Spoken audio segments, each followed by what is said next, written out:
मुसलमानों का असली कोई दुश्मन है तो कांग्रेस, सपा और बसपा है। लंबे समय तक शासन कांग्रेस, सपा, बसपा ने किया है।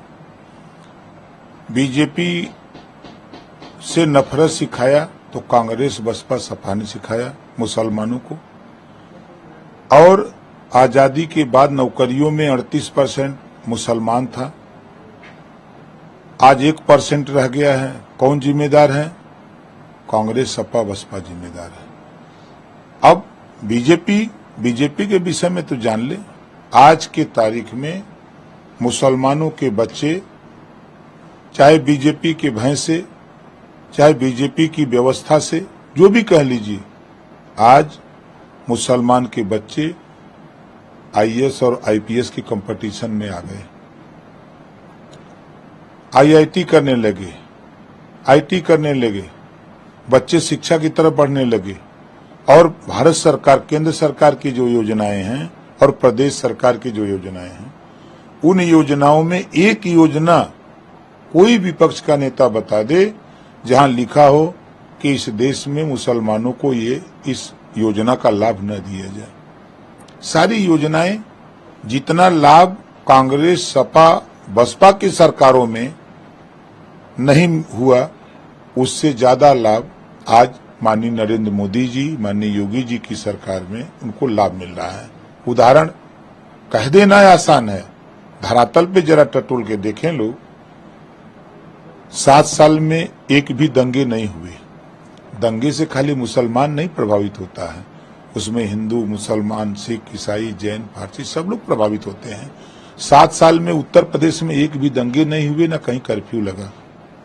ये भूल गए। आज मुसलमान अमन चैन से है, कानून का राज है।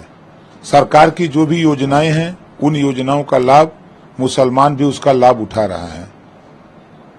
हित के लिए कांग्रेस की सरकार में, बसपा, सपा की सरकारों में जो मिलीजुली गवर्नमेंट दिल्ली और लखनऊ थी, इन लोगों ने मुसलमानों के विकास नहीं बल्कि मुसलमानों को नफरत पढ़ाया, नफरत सिखाया।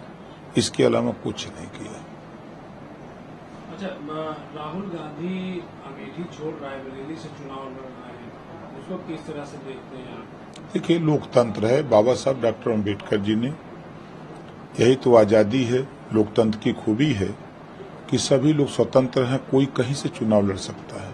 चुनाव लड़े, लड़ना उनका काम है और एनडीए के साथियों का काम है। हम 80 की 80 सीट जीतने के लिए काम कर रहे हैं।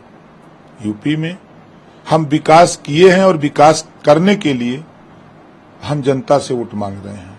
हम 2014, 2017, 2019 और 2022 जो एनडीए की सरकार है, उस सरकार में हम बेहतर पिछली सरकारों से और बेहतर करते जा रहे हैं।